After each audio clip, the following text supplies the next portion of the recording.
Sometimes the most profound lessons come not from textbooks or classrooms, but from the quiet, unexpected moments that catch us off guard and change us forever. Let me take you back to a small town nestled between rolling hills and winding rivers, where life moved at a gentle pace and everyone seemed to know one another. In this town lived a young boy named Samuel, whose world revolved around curiosity and adventure. Samuel was the kind of child who asked 1,000 questions before breakfast. He wanted to know why the sky was blue, how birds learned to fly, and what made the stars twinkle at night. His mind was a canvas, and every day painted it with new wonders. Yet, as with all children, Samuel had lessons to learn about the world, about kindness, and about the quiet strength that comes from within. One autumn morning, the sun filtered through golden leaves as Samuel set out for school. His backpack bounced against his shoulders, filled with books, pencils, and a lunch his mother had lovingly prepared. As he walked, he passed the old bakery, where Mr. Jenkins, a kindly man with flour-dusted hands, was setting out fresh loaves of bread. Samuel waved, and Mr. Jenkins smiled back, offering him a warm croissant, as he did every week. But that morning, something different caught Samuel's eye. Across the street, sitting on a weathered bench, was an elderly woman he had never seen before. Her hair was silver, and she wore a faded blue dress, her hands folded neatly in her lap. She looked lost, her eyes drifting over the passing cars and chattering people, as if searching for something or someone. Curiosity piqued, Samuel crossed the street and hesitantly approached her. "Hello," he said softly, not wanting to startle her. The woman turned, her eyes gentle and wise, and offered him a small smile. "Good morning, young man," she replied, her voice warm but tinged with sadness. Samuel sat beside her, the croissant still warm in his hand. "Are you waiting for someone?" he asked. The woman sighed, her gaze lingering on the horizon. "In a way, I suppose I am. I'm waiting for a memory to find me, or perhaps for courage to let it go." Samuel didn't quite understand, but he nodded, sensing the weight in her words. "My name's Samuel. What's yours?"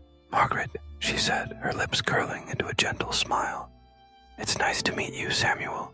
They sat in silence for a moment, the world bustling around them, untouched by their quiet conversation. Samuel broke the silence. "Would you like some croissant?" "Mr. Jenkins gave it to me, but I'm sure he wouldn't mind if I shared." Margaret hesitated, then accepted the offer. They shared the pastry, crumbs scattering on the bench, and Samuel noticed her hands trembled slightly as she ate.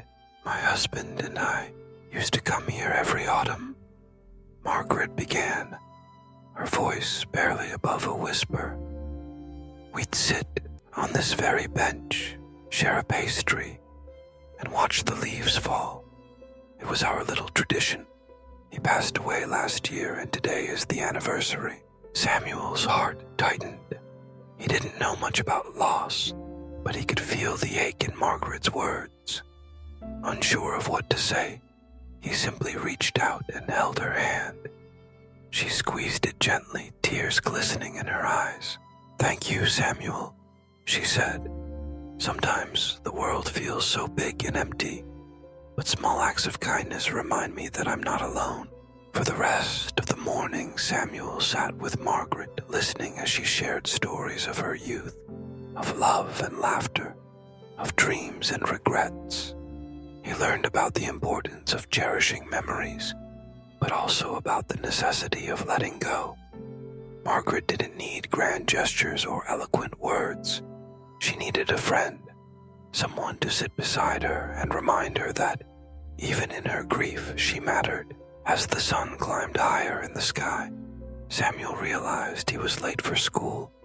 He apologized, but Margaret just smiled. "You've already given me more than you know." That evening, Samuel couldn't stop thinking about Margaret.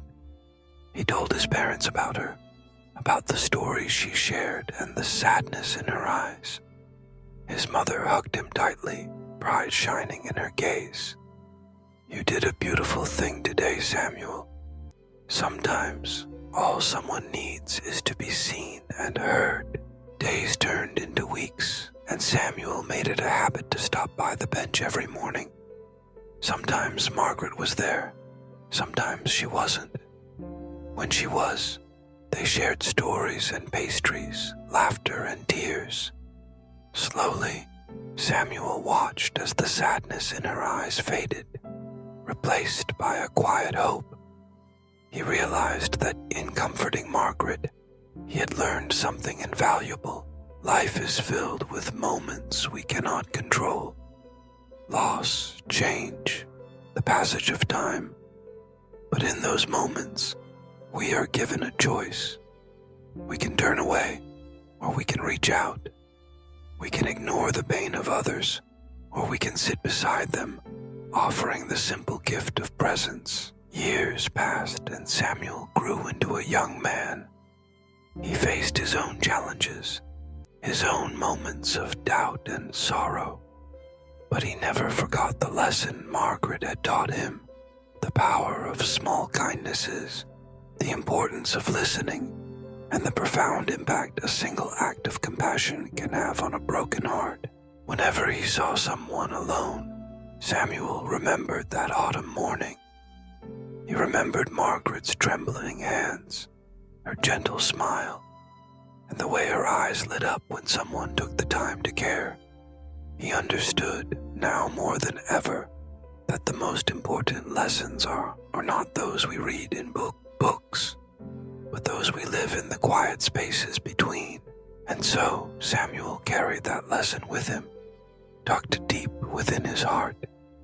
He knew that life would never be free of pain or loss, but as long as he had the courage to reach out, to offer a hand or a listening ear, he could make the world a little brighter, one small act of kindness at a time.